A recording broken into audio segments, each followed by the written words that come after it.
بسم اللہ الرحمن الرحیم۔ اقصی اسلامک ایجوکیشن کی پیاری بہنوں اور بھائیوں، السلام علیکم۔ آج کی اس ویڈیو میں آپ کے ساتھ ماہ سفر کے آخری دنوں میں 1 کٹوری آٹے کا صدقہ کرنے کی فضیلت اور اس کی برکات ذکر کرنے والی ہوں، جس کی برکت سے آپ کو جو بڑے فائدے اور بڑے معجزات حاصل ہوں گے ان میں یہ ہوگا کہ دولت، رزق اور برکت سے آپ مالا مال ہو جائیں گے۔ اگر آپ کو اس عمل کا یقین نہیں آ رہا تو ماہ سفر کا مہینہ ختم ہونے سے پہلے یہ 1 مرتبہ عمل ضرور کریں۔ صرف اور صرف 1 دن آپ نے یہ وظیفہ، یہ عمل کرنا ہے اور مستفید آپ نے پورا سال ہونا ہے۔ تو میری اسلامی بہنوں اور بھائیوں، ماہ سفر کا مبارک مہینہ اپنے اختتام کو پہنچنے والا ہے، تو اس اختتام کے دنوں پر یہ خاص عمل ضرور کریں۔ انشاءاللہ آپ کا نصیب بدل جائے گا۔ آپ اللہ کی ذات سے جو دعا مانگو گے اللہ کی ذات آپ کو ضرور عطا کرے گی۔ تو پیاری بہنوں اور بھائیوں، آپ نے 1 کٹوری آٹا لے کر اس پر یہ عمل کرنا ہے اور اس کے بعد اس کٹوری آٹے کو اپنے صدقہ کر دینا ہے،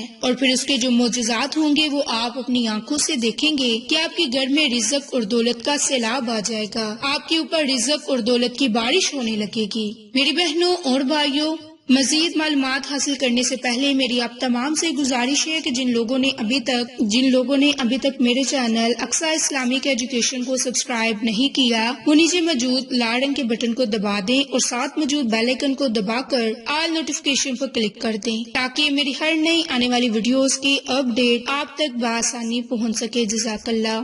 میری پیاری بہنوں اور بھائیوں، آپ کی بھوک تب مٹے گی جب آپ آٹے سے بنی ہوئی روٹی کھائیں گے، پھر چاہے کروڑ پتی کا گھر ہو یا ایک ایسے شخص کا کہ جو روزانہ صرف 10 روپے ہی کیوں نہ کماتا ہو۔ آٹا ہر ایک کے گھر میں موجود ہوتا ہے، لیکن اگر آپ صرف 1 کٹوری آٹا لے کر اس پر یہ عمل کریں گے اور اسے صدقہ کریں گے تو یقین مانیں کہ آپ کی قسمت اور حالات ایسے بدلیں گے کہ آپ کو خود بھی یقین نہیں آئے گا کہ آپ کے ساتھ معاملات ہوئے کیا۔ تو اگر آپ چاہتے ہیں کہ آپ کے پاس رزق، دولت ہو، کاروبار وسیع ہو، اللہ کی ذات آپ کو رزق دولت سے مالا مال کر دے، تو اس کے لیے یہ خاص عمل کریں، یہ خاص صدقہ کریں۔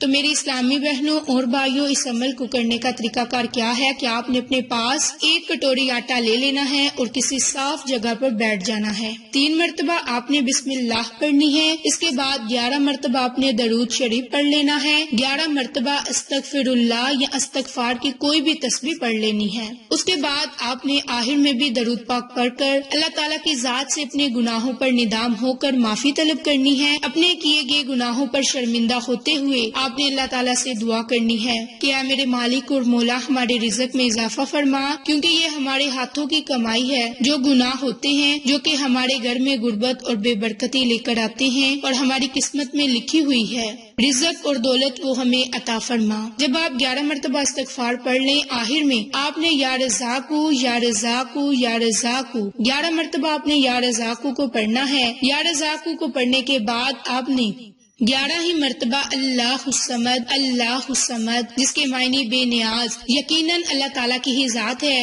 جو بے نیاز ہے، اللہ تعالیٰ کے خزانوں میں کسی چیز کی کمی نہیں۔ تو میری بہنوں، آخر میں آپ نے درود پاک پڑھنا ہے اور اس 1 کٹوری پر آپ نے دم کر دینا ہے۔ اس آٹے پر دم کر کے آپ نے اپنے گھر کی چھت کے چاروں کونوں پر اس آٹے کو ڈال دینا ہے تاکہ چونٹیاں کھا سکیں اور آپ کے لیے وہ صدقہ جاریہ کا ثواب بن سکے۔ تو میری بہنوں، اس عمل کی برکت سے آپ کے رزق میں اتنی وسعت ہوگی، اتنی برکت ہوگی کہ آپ خود حیران ہو جاؤ گے۔ تو میری بہنوں، آپ ماہ سفر کا مہینہ ختم ہونے سے پہلے یہ خاص عمل خود بھی کریں، اپنے پیاروں کے ساتھ شیئر بھی کریں تاکہ وہ لوگ بھی اس عمل سے مستفید ہو سکیں، آپ کو اور مجھے صدقہ جاریہ کا ثواب ملتا رہے۔ جزاک اللہ۔